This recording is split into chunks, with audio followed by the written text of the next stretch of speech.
Assalamualaikum warahmatullahi wabarakatuh. Hai, apa kabar? Semoga sehat dan juga happy selalu. Cerita kali ini terjadi di Inggris tahun 1960-an, tepatnya antara tahun 1963 sampai 1965. Ada pasangan yang sebenarnya kelihatan biasa aja, namanya Ian Brady dan juga Mira Hindley. Tapi di balik hubungan mereka, ini ada sisi gelap yang benar-benar bikin merinding. Mereka ini bukan pasangan romantis biasa. Mereka ini malah bareng-bareng melakukan penculikan, penyiksaan, sampai pembunuhan anak-anak dan juga remaja. Tragisnya, mereka mengubur beberapa korban mereka ini di padang luas yang disebut Saddleworth Moor.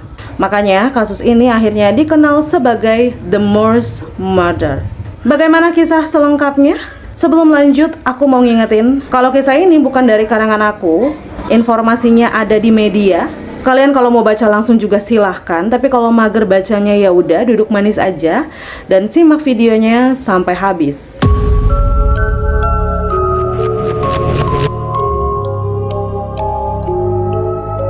Bernama lengkap Ian Brady, ini lahir di Skotlandia pada tahun 1938. Dari kecil dia ini udah nunjukin tanda-tanda yang nyeremin, suka menyiksa hewan, gak punya empati, dan tumbuh dengan obsesi yang aneh sama ideologi Nazi, buku-buku sadis, dan cara-cara membunuh. Bahkan saat dewasa dia bekerja sebagai pegawai kantoran di Manchester, dan disinilah dia ketemu sama si Mira. Bernama lengkap Mira Hindley. Mira lahir di Manchester pada tahun 1942. Dia ini sebenarnya cewek biasa aja, bahkan dikenal baik, pendiam, pemalu, dan juga polos. Tapi semuanya ini berubah waktu Mira ini kenal sama Ian. Mira ini jadi tergila-gila sama Ian. Bahkan demi Ian, Mira ini rela ikut terlibat dalam semua aksi gilanya, termasuk ikut menculik dan ngebantu pembunuhan. Bisa dibilang dia ini kayak jatuh cinta buta gitu ya, kayak cinta buta yang benar-benar kehilangan akal. Ian ini mulai memperkenalkan Mira pada bacaan-bacaan ekstrim termasuk kekejaman Nazi, filsafat Nietzsche, dan karya Marquez de Sade.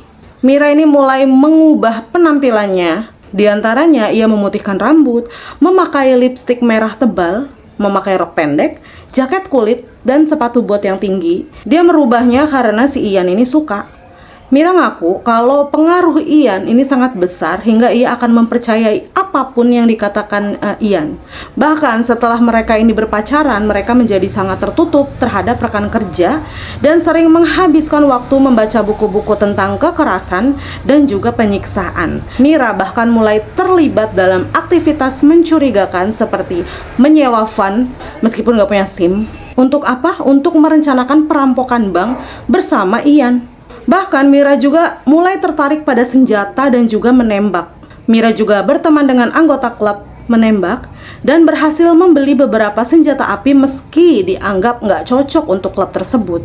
Rencana perampokan mereka ternyata nggak berhasil, jadi mereka beralih ke fotografi. Mereka mulai ngambil gambar satu sama lain dalam pose-pose yang saat itu dianggap vulgar. Perubahan besar dalam karakter si Mira ya, yang dari sebelumnya pemalu, pendiam, dan berubah menjadi seperti itu. Nah, di sini aku rutin kejadian mengerikan yang mereka lakukan. Pada 12 Juli 1963, Pauline adalah teman adiknya Mira sendiri yang berusia 16 tahun. Suatu sore, Pauline ini pamit ke rumah temennya buat datang ke pesta dansa di dekat rumah. Tapi ternyata Pauline ini nggak pernah sampai ke sana dan nggak pernah pulang juga. Rupanya Mira menjemput Pauline dengan mobil dan juga berpura-pura ya, dia juga butuh bantuan untuk mencari sarung tangan yang katanya hilang di daerah Moor. Pauline yang nggak curiga itu ikut aja, tapi ternyata itu adalah jebakan. Karena sesampainya di padang rumput yang kosong, Pauline diperkaos oleh Ian Brady dan dibunuh. Jenazahnya itu dikubur di tempat yang jauh dari pemukiman. Saat itu nggak ada yang tahu kalau Pauline ini dibunuh. Orang-orang itu cuma pikir ya udah si Pauline ini hilang. Selanjutnya pada tanggal 23 November 1963, John Kilbride yang usianya ini 12 tahun. John ini cuma anak cowok biasa yang lagi main di luar rumah. Jadi hari itu dia itu pergi ke pasar Aston untuk beli minuman. Di sanalah dia ketemu sama Mira dan juga Ian yang waktu itu berpura-pura jadi pasangan yang ramah gitu, kayak negor dia. Mereka juga menawari John ini coklat dan juga tumpangan buat pulang. Tapi seperti Pauline ya, John ini malah dibawa ke mor, dan di sana dia diperkaos dan juga dibunuh dengan cara dicekik. Tubuhnya dikubur dalam dinginnya tanah dan orang tuanya cuma bisa terus nyari tanpa jawaban selama bertahun-tahun. Yang selanjutnya ini ada Kate Bennett yang usianya itu 12 tahun. Jadi pada tanggal 16 Juni 1964, Kate adalah anak yang manis, yang sayang sama keluarga. Malam itu, Kate ini pergi ke rumah neneknya yang hanya beberapa blok aja dari rumahnya. Tapi rupanya, Kate ini nggak pernah sampai. Mira ini mendekati Kate dan berpura-pura minta bantuan untuk mengangkat barang. Ikutlah tuh si Kate tanpa curiga, dan lagi-lagi Kate dibawa ke mor, dan sampai sekarang mayat Kate belum pernah ditemukan.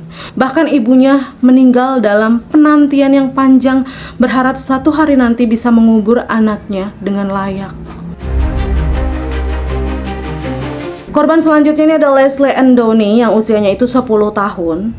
Pada tanggal 26 Desember 1964, hari itu masih suasana Natal ya. Leslie Ann ini cuma main ke pasar malam dan sempat juga terpisah dari keluarganya. Disitulah dia dijebak oleh si Ian dan juga Mary, lalu dibawa ke rumah mereka. Apa yang terjadi setelahnya? Benar-benar menyayat hati. Leslie dipaksa telenji, diikat dan disiksa, dan seluruh penyiksaan itu direkam suaranya. Di rekaman itu suara Leslie ini terdengar menangis dan terus bilang, "Please, I want to go home." Ya ampun, tolong aku mau pulang. Kemudian dia dibunuh dan dikubur di mor. Korban selanjutnya ini ada Edward Evans yang usianya itu 17 tahun. Pada tanggal 6 Oktober 1965, Edward ini adalah remaja terakhir yang jadi korban. Tapi kematiannya juga lah yang bikin topeng Mira dan Ian ini akhirnya terbuka dan terbongkar. Mereka ini ngajak Edward ke rumah ya dengan dalih ngobrol santai. Tapi begitu si Edward ini masuk ke rumah, Ian malah membunuhnya dengan kapak di depan mata adik iparnya sendiri, si David Smith. Ini David Smith ini adik iparnya. David kaget dan juga ketakutan, tapi dia cukup berani buat pura-pura tenang. Lalu malam itu juga melapor ke polisi, dan inilah titik di mana semua kejahatan mereka mulai terungkap. Setelah bertahun-tahun menyembunyikan kejahatan mereka dengan sangat amat rapi, pasangan Ian Brady dan juga Mira Hindley akhirnya terjebak oleh keangkuhan dan kesalahan mereka sendiri. Brady juga bilang ke David ya, dia mau tunjukin sesuatu yang spesial. Setelah Edward ini masuk ke rumah ya, Brady langsung menyerang dengan kapak dan memukulnya sampai meninggal. Tubuh Edward menggelepar di lantai rumah tamu dan bersimbah darah. David yang ketakutan luar biasa, tapi dia pura-pura tenang ya, karena sadar kalau dia ini panik atau mencoba kabur. Saat itu juga nyawa dia pasti ikut melayang. Malam itu juga David pulang ke rumahnya sambil gemeteran, dia shock, dan akhirnya cerita semuanya ke istrinya yang bernama Maureen, ini adiknya Mira. Mereka ini sepakat kejahatan ini harus dilaporkan. Keesokan paginya David Smith ini datang ke kantor polisi dengan wajah yang pucat dan juga gugup, dan bilang, "Saya baru menyaksikan pembunuhan. Saya tahu siapa pelakunya." Sebenarnya di sini awalnya polisi ragu ya, tapi karena detail yang David sampaikan ini begitu spesifik, mereka langsung ambil tindakan. Pada tanggal 7 Oktober 1965, polisi menggerebek rumah Ian dan juga Mira di 16 Weddell Brook Avenue, Hattersley. Mereka menemukan tubuhnya Edward Evans di kamar ya, di kamar atas. Ini dibungkus plastik dan disimpan seperti barang yang nggak bernyawa. Mira seperti biasa mencoba terlihat tidak bersalah, tapi karena keterlibatannya ini udah sangat jelas ya, dia juga ikut ditahan. Setelah penangkapan, polisi mulai melakukan penggeledahan besar-besaran. Mereka mulai memeriksa rumah Ian dan juga Mira, dan juga menyisir area Saddleworth Moor. Apa yang mereka temukan benar-benar mengerikan. Rekaman suara Leslie Ann Downey memperdengarkan suara gadis kecil itu yang menangis minta pulang. Selain itu ada foto-foto sadis termasuk Leslie dalam keadaan diikat dan juga ketakutan. Buku catatan Ian Brady yang berisi kode dan referensi tentang tempat mayat yang akan dikubur. Barang-barang milik korban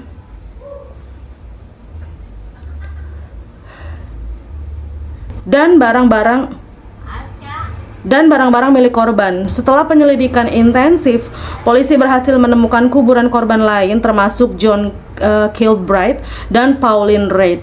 Pada tahun 1966, keduanya pun diadili. Mereka tidak menunjukkan penyesalan sedikit pun selama proses pengadilan. Nggak tahu ini hatinya ada di mana. Pada tahun 1966, mereka diadili dan juga dipenjara ya. Setelah ditangkap dan bukti-buktinya dikumpulkan, termasuk rekaman sadis dan foto-foto korban, pasangan sadis ini akhirnya dihadapkan ke pengadilan pada tahun 1966 di Inggris.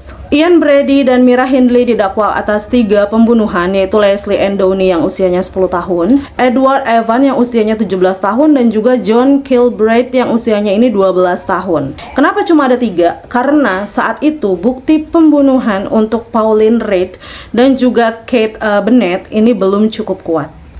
Tapi tetap aja kasus ini udah bikin hakim dan juga public shock. Ian ini terlihat dingin dan tanpa rasa bersalah, sedangkan Mira Hindley juga kayak berpura-pura polos. Tapi bukti rekaman Leslie ini bikin semua kedoknya itu runtuh. Bahkan juri dan orang-orang di ruang sidang menangis saat dengar suara Leslie ini minta tolong. Setelah persidangan, keduanya dijatuhi hukuman penjara seumur hidup. Ian Brady 3 kali hukuman penjara seumur hidup, dinyatakan sebagai pembunuh berbahaya dan tidak akan pernah dibebaskan.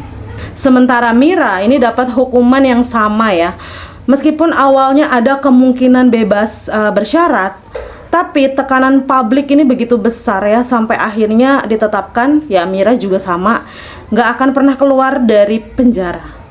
Setelah bertahun-tahun di penjara, Ian Brady ini ngaku kalau dia punya gangguan mental. Karena itulah dia dipindahkan ke rumah sakit jiwa Ashworth. Bukan penjara biasa ya, tapi jangan salah, dia tetap dikurung ketat dan diawasi 24 jam penuh. Uniknya, saat Ian Brady minta buat dibiarin mati, bahkan pernah mogok makan, tapi tetap aja Ian ini dinilai masih waras untuk melanjutkan hukuman. Dan salah satu korbannya yaitu Kate Bennett, jenazahnya tidak pernah ditemukan hingga saat ini, meskipun Ian pernah mengaku tahu lokasinya. Ian Brady meninggal pada tahun 2017, sementara Mira Hindley meninggal di penjara tahun 2002. Kasus ini bikin trauma nasional ya, karena masyarakat ini nggak nyangka 2 orang yang kelihatannya biasa-biasa aja ini bisa sekejam itu. Kasus ini juga salah satu yang paling sering dijadikan film dokumenter, buku, dan dibahas di podcast kriminal.